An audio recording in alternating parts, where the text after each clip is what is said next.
My name's Andrew. I'm 32 years old, and if there's one truth I've carried my entire life, it's this. My sister Emily was always the favorite. Growing up, it didn't matter what I did. I could bring home straight A's, win soccer tournaments, even get accepted into a top college. None of it compared to Emily's smallest accomplishments.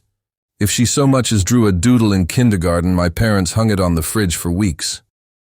Meanwhile, my achievements were brushed aside with a casual, "That's nice, Andrew." At birthdays, Emily's parties were grand.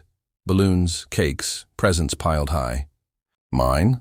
A slice of cake at the dinner table and maybe a card if they remembered. For years, I convinced myself it didn't matter. I focused on working hard, saving money, and building a future for myself. Deep down, though, the lack of recognition hurt. Fast forward to my 20s. I chose a career in finance. I worked insane hours, lived frugally, and invested wisely. Slowly, my efforts paid off. By 30, I had accumulated over $8 million in assets, mostly through investments and a successful startup I co-founded.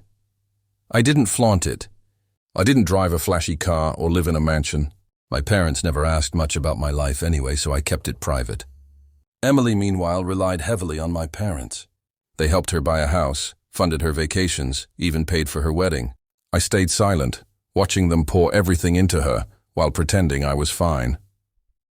Then one day, everything changed. It started at a family dinner. Emily was complaining about debt, saying she wished life was as easy for me as it was for others. She laughed, saying, "Andrew probably doesn't even have a savings account." I smiled quietly, but my dad's curiosity sparked. "So, Andrew, what exactly do you do with all those long hours you're working?" I shrugged. "I invest. Run a small company." Emily rolled her eyes. "Oh, please, like you're some millionaire or something." That's when I made the mistake. I chuckled and said, "Actually, it's going pretty well." Emily pressed further. "Define pretty well. What does that even mean?" Part of me wanted to stay silent, but something inside snapped. For years, I'd been invisible. For years, I'd been dismissed. "So," I answered honestly, "I'm worth about $8 million. The table went silent. My parents froze mid-bite. Emily dropped her fork, staring at me like I'd just confessed to a crime. She exploded. "$8 million? Are you kidding me? And you never said anything? While Mom and Dad have been helping me, you've just been sitting on a fortune?" I calmly said, "Emily, my finances are mine. I worked for this. I didn't take handouts. I didn't ask anyone for help." But Emily wasn't hearing it.